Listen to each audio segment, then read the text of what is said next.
Hey, welcome back to Pure's Movement Vitamins.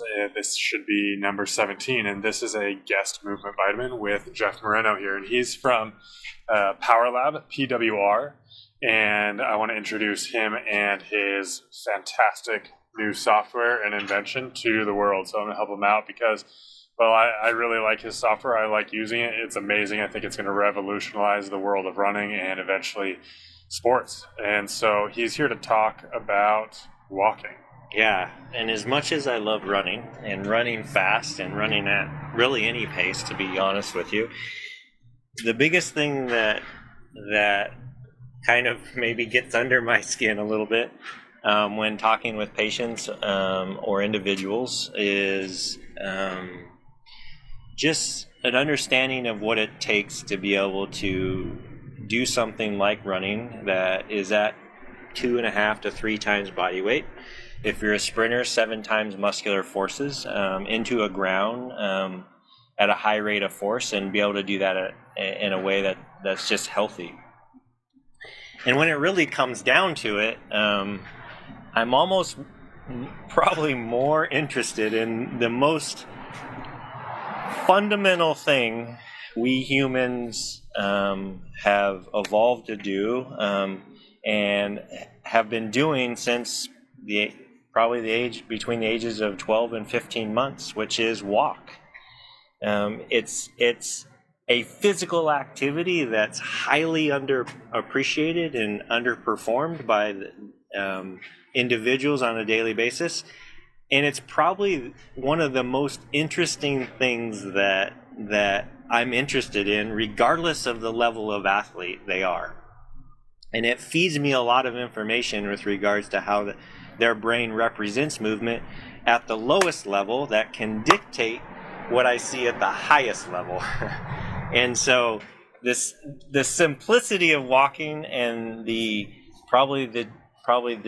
disuse of the most fundamental activity that we do on this planet as human beings is just profound, and it irks me every single day. So tell me about the runner you were just telling me about, the one that wanted to run like 10 miles a week, right? So a lot of the questions or things that I get and that come into my clinic are runners coming in with very basic training errors or injuries.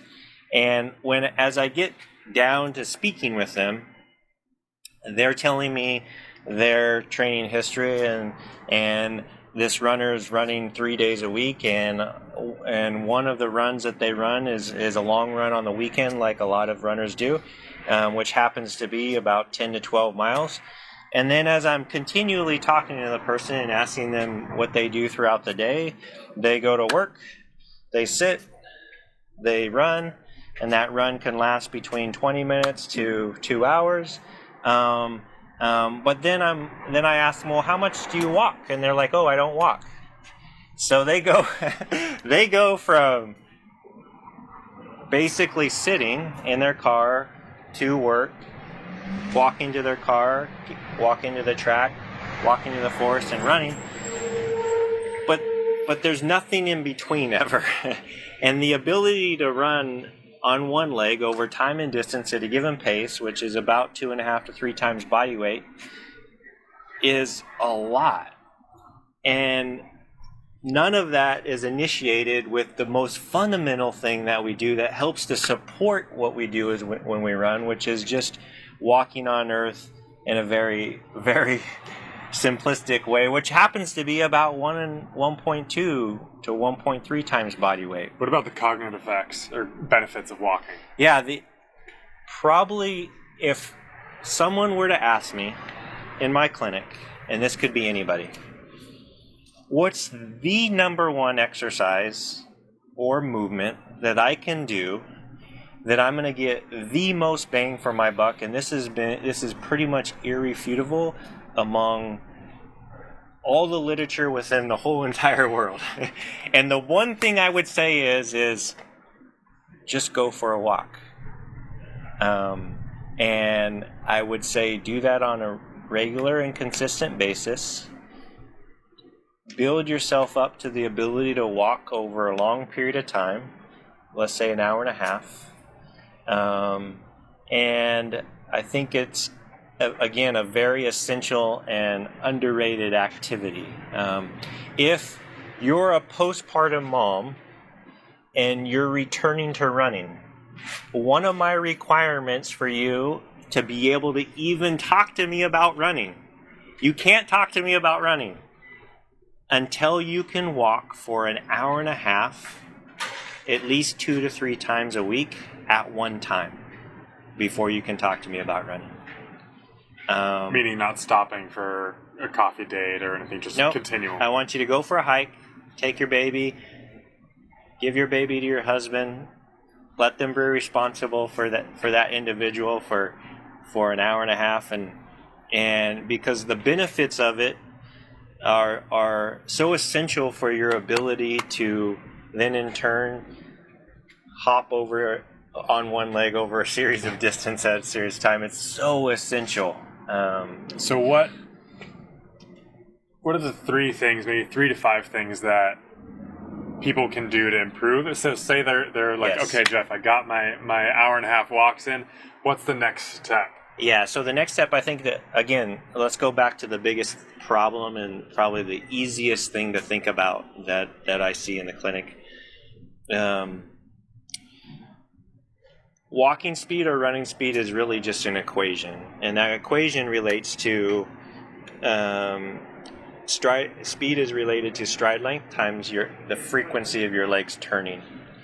And so sometimes we have a tendency for humans, based on how we live, to increase our length versus increase the turnover rate at whatever speed that we're trying to walk at. So that means we're taking too long of steps at too slow of a pace. Yes. It doesn't fit. So if I'm taking that long of a step, I should be moving at a certain speed. Yes. So what I would say is the easiest thing to do first is to just shorten your stride, which will feel probably really awkward and a little unusual. Can I go too short?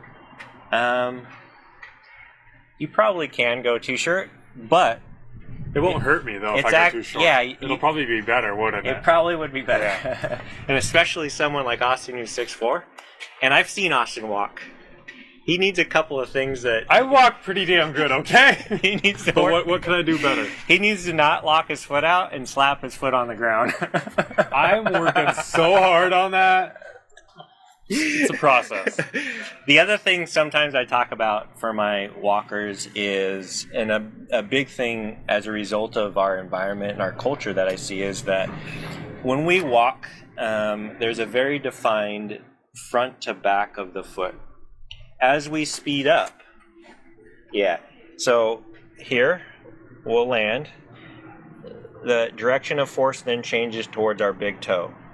The big toe is big for a reason, in that big bones like to deal with gravity. Small bones don't like to deal with gravity. So if you're any force, really, or any force, that's why for that matter. If I take this and start tweaking this, that's going to hurt a lot, right? Yes. So just knowing that, it's kind of a big cue. But when we walk, we do hit on the outside back of our heel. That's normal.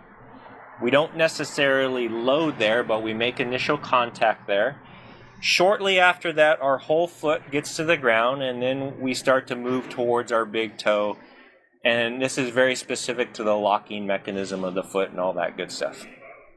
So, in our culture, sometimes we skip that phase because we lose the ability of these front portions of our muscles of our shin that pull our foot up to help prepare our foot for ground contact and absorb shock.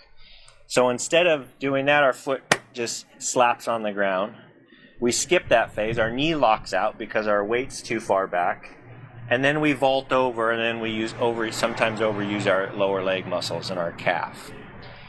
So another cue that I tell them, which almost helps to act as a governor to control their stride without even having to think about their stride, is I ask people to imagine as if they were walking that they had headlights on the bottom of their feet. and that it's pitch black, and the only way they can see where they're going is to just for an instant show their headlights, which helps to facilitate this natural movement of the foot that I want to see prior to ground contact and then at loading response. With a short stride, though, because I can see how that might make me like really want to with a short reach stride. out. Yeah. The other thing is part of the reason why that's important is because that helps to facilitate or limit us locking our knees out. And that's a whole nother discussion on the importance of the pre-tibial muscles of the leg, but More complex than way more complex. But the big thing is go out and walk, man. It can be tremendously amazing for your physical health as well as your mental well-being. It's the most accessible thing we can do, and it's the most fundamental thing we do as humans, and it's why it takes it's the very thing that we take 12 months of our life to figure out how to do, so we can get up and explore the environment as a young kid, and then hopefully continue as an adult. Thank you. Where can people find more about you? They can find me at PowerLab, pwrlab.com, and they can find me on all the social media. What's Instagram? Instagram is pwr.athlete. Twitter? Twitter is PowerLab. And is anyone still using Facebook anymore? Yeah, we are on Facebook. Okay. But you can find us at PowerLab. I'd encourage you to explore that. It's something that I'm very passionate about, and giving people the ability to access information in a way that you can visualize your best through just health. So he's being a little too humble here. This system is revolutionary. It's amazing. Go check it out. Thank you. All right. Thank you. Awesome, buddy. Great.